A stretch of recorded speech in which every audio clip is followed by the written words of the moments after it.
Hello అందరికీ welcome to సాన్విశ్రీ media. So ఇవాల్టి వీడియోలో ఆటిజం కోసం తెలుసుకుందాం. ఆటిజం అంటే ఏంటి, దానికి గల కారణాలు, లక్షణాలు, అలాగే చికిత్సా విధానం.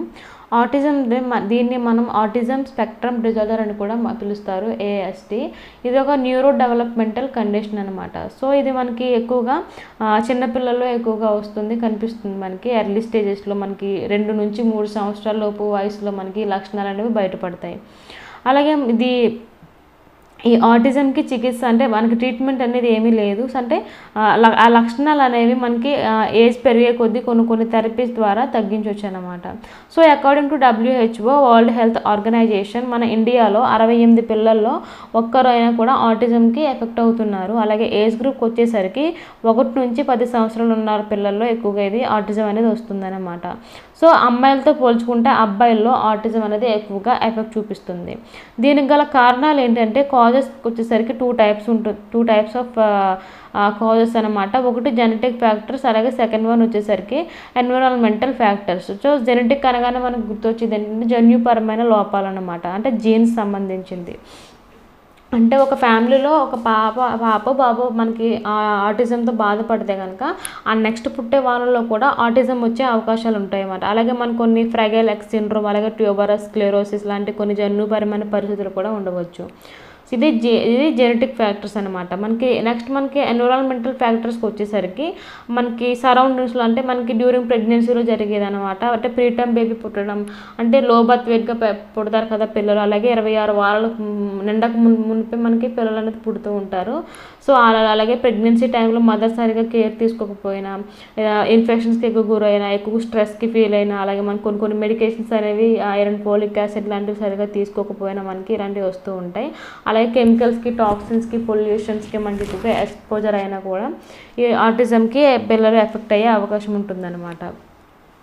టైప్స్ ఆఫ్ ఆటిజంకి వచ్చేసరికి 4 టైప్స్ ఆఫ్ ఆటిజం ఉంది మనకి. ఫస్ట్ వచ్చేసరికి ఆటిస్టిక్ డిజార్డర్. ఇది కామన్ టైప్ ఆఫ్ ఆటిజం, మెయిన్గా మనకి అబ్బాయిలో చూస్తారు, ఎక్కువ వస్తుంది. Next rates disorder. ఇది రేర్ టైప్ ఆఫ్ ఆటిజం, ఎక్కువగా అమ్మాయిలకు వస్తుందన్నమాట. యాస్పర్జర్ సిండ్రోమ్. అలాగే 4th వన్ వచ్చేసరికి చైల్డ్హుడ్ డిసింటిగ్రేటెడ్ డిజార్డర్. ఇది ఒక రేర్ టైప్ ఆఫ్ ఆటిజం.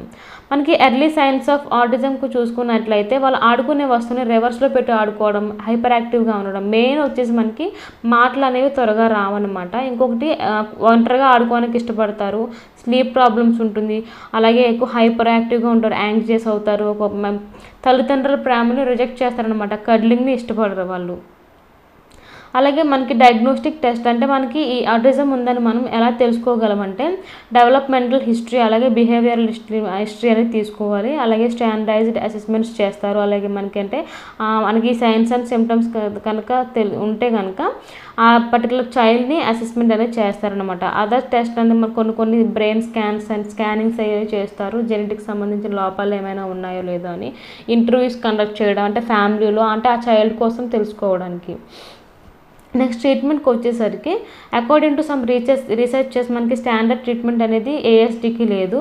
అంటే కొన్ని థెరపీస్, అంటే మనకి న్యూట్రిషనల్ థెరపీ, డైటరీ సప్లిమెంట్స్ ద్వారా మనం దీన్ని లక్షణాలను తగ్గించవచ్చు అనమాట. అలాగే కొన్ని థెరపీస్ మనకి applied behavioural therapy, social skill training, speech and language therapy, అంటే మాటలు అనేవి త్వరగా రావు కాబట్టి. అలాగే మెడికేషన్స్ ఉంటాయి, అంటే హైపర్ యాక్టివిటీని, అలాగే ఏదైనా యాంగ్జియస్గా ఫీల్ అయినా అప్పుడు వాళ్ళని కామప్ చేయడానికి. అలాగే ఎన్విరాన్మెంటల్ థెరపీస్ ఉంటాయి. అలాగే అదర్ థెరపీస్ లైక్ మన cognitive behaviour therapy, early interventions, అలాగే educational and school based therapies, అలాగే joint attention therapy, nutritional therapy, occupational therapy, అలాగే సోషల్ స్టోరీస్ లాంటివి కొన్ని థెరపీస్ ద్వారా ఈ లక్షణాలని మనం తగ్గించవచ్చు అన్నమాట. కాంప్లికేషన్స్, అంటే మనకి ఒక ఆటిజంతో బాధపడే వ్యక్తి కుటుంబ సభ్యులు, అంటే ఫ్యామిలీ మెంబర్స్ ఫేస్ చేసే కొన్ని ప్రాబ్లమ్స్ అనమాట. ప్రాబ్లమ్స్ విత్ స్కూల్, అంటే సక్సెస్ఫుల్ లెర్నింగ్ అనేది లేట్గా ఉండడం, ఫ్యూచర్లో ఉపాధి, అంటే ఎంప్లాయ్మెంట్ ప్రాబ్లమ్స్ రావడం, అలాగే ఇండిపెండెంట్గా ఉండలేరు, సోషల్ ఐసోలేషన్, అంటే వాళ్ళు ఒంటరిగా ఉండడం వల్ల సోషల్ ఐసోలేషన్లో అనిపిస్తుంది అనమాట. ఫ్యామిలీలో ఎక్కువగా స్ట్రెస్ ఫీల్ అవుతూ ఉంటారు, అంటే బేబీ, అంటే చైల్డ్ కోసం కొంచెం బాధపడుతుంటారు కదా. అలాగే మన చుట్టుపక్కల ఉన్న వాళ్ళు ఏడిపిస్తారు కదా చాలామంది. సో ఇవి కొన్ని కాంప్లికేషన్స్ అనమాట ఆటిజంతో బాధపడే వారికి. ప్రివెంటివ్ మెజర్స్కి వచ్చేసరికి ఒక మదర్ ప్రెగ్నెంట్ టైంలో మనం చాలా పోషకాలు ఉన్న ఆహారాలు ఎక్కువగా తీసుకోవడం, అలాగే ఎక్సర్సైజ్ అనేవి ఎక్కువగా చేస్తూ ఉండాలి. అలాగే స్మోకింగ్ చేయకూడదు, ఆల్కహాల్ తీసుకోకూడదు. రెగ్యులర్ చెకప్స్కి ఎప్పుడు వెళ్తూ ఉండాలి. అలాగే ఫోన్ అనేది ఎక్కువగా యూస్ చేయకూడదు అనమాట. అలాగే మన కొన్ని కెమికల్స్, టాక్సిన్ సబ్స్టెన్స్కి అలాగే పొల్యూషన్స్కి మనం ఎక్స్పోజ్ అవ్వకుండా ఉండాలి. అలాగే డ్యూరింగ్ ప్రెగ్నెన్సీ టైంలో కొన్ని వ్యాక్సిన్స్ అనేవి ఉంటాయన్నమాట. అవి కూడా మనం ఆన్ టైంలో తీసుకోవాలన్నమాట. ఇదన్నమాట మనకి brief explanation of autism. So ఈ వీడియో కనుక మీకు నచ్చినట్లయితే ప్లీజ్ లైక్ చేయండి, షేర్ చేయండి. అలాగే నా ఛానల్ సాన్విషయం మీడియాని సబ్స్క్రైబ్ చేసుకోండి. ఎవరింట్లో అయినా పిల్లల్లో మనకి మాటలు అనేది త్వరగా రాకపోతే నార్మల్గా అందరూ ఏం చెప్తారంటే ఇలాగే ఉంటుంది ప్రతి ఒక్కరికి, కొంతమందికి లేట్గా మాట్లాడుతారు అన్నట్టుగా చెప్తూ ఉంటారనమాట. సో అలాంటి మాటలు ఏం పట్టించుకోకుండా మీకు ఎలాంటి సిమ్టమ్స్, సైన్స్ అండ్ సిమ్టమ్ కనిపిస్తే కనుక వెంటనే డాక్టర్ని సంప్రదించాలి. Thank you.